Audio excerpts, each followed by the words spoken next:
Economic Capital and WAIRAC에 대한 강의입니다. 먼저 Economic Capital이라고 하면은 은행 입장에서 스스로 판단해 가지고 꼭 있어야 되는 그 자본을 우리가 Economic Capital이라고 하죠.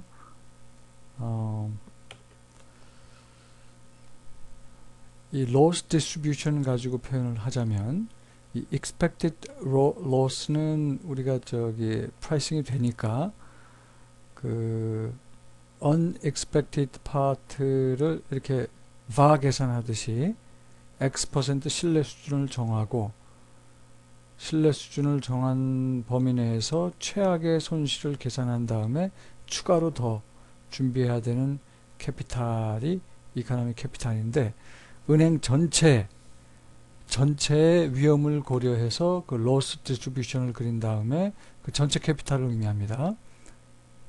이코노믹 캐피탈의 의미는 어떤 은행이 예를 들어서 AA 레이팅을 유지하고 싶어 한다. 그리고 기간은 1년이고 그럴 경우에 신뢰 수준은 99.95%로 보통 계산이 돼서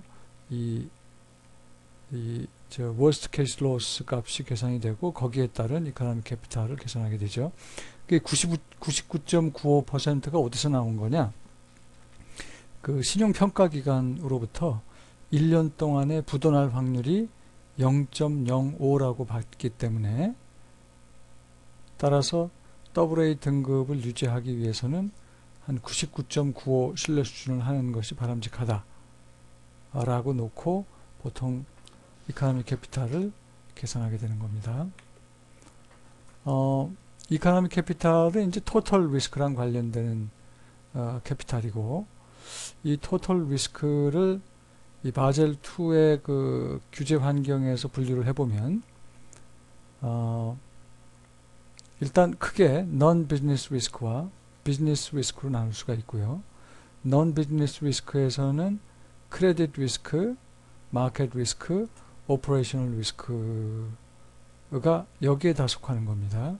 그러니까 바젤 2는 여기에 대한 자기 자본을 쌓도록 규제를 하기 때문에 이게 레귤러토리 캐피탈이 되는 거죠. 이것에 대한 자기 자본은 이제 그 의무적으로 쌓도록 바젤 2에서 지금 규제를 하고 있고요. 여기에 포함이 안 되는 것이 이제 no regulatory capital이고, 이것을 비즈니스 리스크라고 하는데 두 가지 위험이 있습니다. 하나는 전략 결정, strategic decision과 관련된 위험, 그 다음에 평판과 관련된 위험이 operational 리스크에 포함이 안 됩니다. 따라서 이거는 별도로 규제를 안 받기 때문에 no regulatory capital과 관련이 되고, 이것과 관련된 위험을 우리가 비즈니스 리스크라고 하죠. 1년 마켓 리스크의 gain in loss distribution을 보면은요, 이런 모양을 갖게 됩니다. 좌우 대칭이고, 뭐 정규 분포보다는 좀 thick tail을 갖는 게 일반적이지만, 좀 뭐라고 그래야 되나요? 좀 이쁘게 생긴 분포를 갖는 데 비해서 1년짜리 크레딧 리스크 로스 디스트리뷰션은 이렇게 왼쪽으로 쏠리게 됩니다. 그러니까 아주 큰 손실이 나는 확률은 상대적으로 좀 적다고 봐야 되겠죠. 그렇지만 적당한 손실이 나는 확률은 굉장히 많은, 요게 이제 크레딧 리스크의 분포고, 크레딧 리스크 로스 분포고, 그 다음에 오퍼레이셔널 리스크의 로스 분포는 이런 식의 모양을 갖게 됩니다. 더 스큐가 더 심하죠. 그래서 이거를 한꺼번에 모아서 설명을 하면, 세컨드 모멘트라는 건 베리언스거든요. 아까 좌우 대칭의 정기 분포 모양을 갖고 있는 마켓 리스크의 경우는 세컨드 모멘트까지는 높은데, third랑 fourth 모멘트는, third 모멘트는 스큐니스고 fourth 모멘트는 이게 외도, 첨도, 그래서 그 끝부분, 꼬리 부분 두꺼운 거를 측정하는 건데요. 이거는 작거나 거의 제로로 봅니다. 마켓 리스크는. 근데 크레딧 리스크는 보면 어떻습니까? 크레딧 리스크는 한쪽으로 좀 쏠렸죠. 그죠? 그래서 그거는 스큐니스로 보거든요. 스큐니스가 있다고 보는 거죠. 스큐니스가 있고 또 그 두터운 정도도 이거보다 더 뾰족하지는 않지만 그래도 포스 모먼트도 있다고 봐서 모더릿하게 봅니다. 오퍼레이셔널 리스크는 분포가 이런 모양이라고 그랬거든요. 따라서 세컨드 모먼트는 상대적으로 적다고 볼 수 있지만 third and fourth 모먼트는 굉장히 높다고 볼 수가 있는 겁니다. 참고로 third and fourth 모먼트가 이렇게 높을 때 세컨드 모먼트는 작고 마켓 리스크 같이 세컨드 모먼트는 높은데 third, fourth 모먼트는 작고 서로 이렇게 뭐라 그래야 되나요? 이게 하나가 많으면 다른 쪽은 좀 적고 그런 모양이죠. 그러니까 분포가 서로 다르게 생겼다는 게 이제 포인트입니다. 로스 디스트리뷰션의 마켓 리스크의 경우, 크레딧 리스크의 경우, 오퍼레이셔널 리스크가 서로 다르게 생겼다.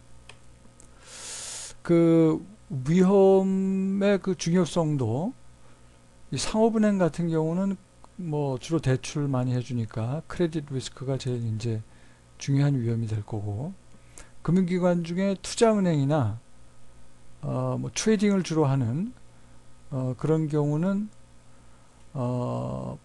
투자를 많이 하다 보니까 마켓 리스크도 높고 그 다음에 크레딧 리스크도 높은 편입니다. 반면에 자산운용 회사는 운용 위험, 오퍼레이셔널 리스크가 높다고 봐야 되겠습니다. 상대적으로. 이것은 지금 그 도이치뱅크의 계열 회사인 이 앞에 글자를 따서 EGT라는 그 자산운용 회사가 이 자산운용을 책임을 맡고 있는 책임자, 90년대 중반쯤 일어난 사건인데요. 원래 규정상은 그 비상장 회사에는 10% 이상 투자를 못하게 돼 있었습니다. 이 자산운용 회사가. 그런데 여기 그 책임을 맡고 있는 피터 영이라는 사람이 펀드 매니저죠. 이 룰을 바이올트하고 뭐 뇌물도 먹고 그러면서 10% 이상을 투자를 하는 바람에 이 사람은 잘렸지만 하여튼 이 모 회사인 도이치뱅크가 결국 200 밀리언에 달하는 엄청난 손실을 떠안게 된 그런 사건입니다. 지금까지 얘기한 그 마켓 리스크, 크레딧 리스크, 오퍼레이셔널 리스크가 이게 다 바젤 2에 의해서 규제를 받는 위험인데 이게 서로 독립적이 아니고 서로가 서로 간의 영향을 받을 수가 있습니다. 예컨대 뭐 부도 확률이나 그 부도에 따른 그 어떤 그 로스 같은 그런 값들이 시장 컨디션에 영향을 받게 되죠. 그러면 마켓 리스크와 크레딧 리스크 사이에 관련이 있다고 봐야 되겠죠. 또 오퍼레이셔널 리스크도 또 시장 상황이나 또는 그 신용 사건 같은데 영향을 받을 수 있기 때문에 이 오퍼레이셔널 리스크와 마켓 리스크 또 크레딧 리스크 사이에도 상관관계가 있다라고 볼 수가 있습니다.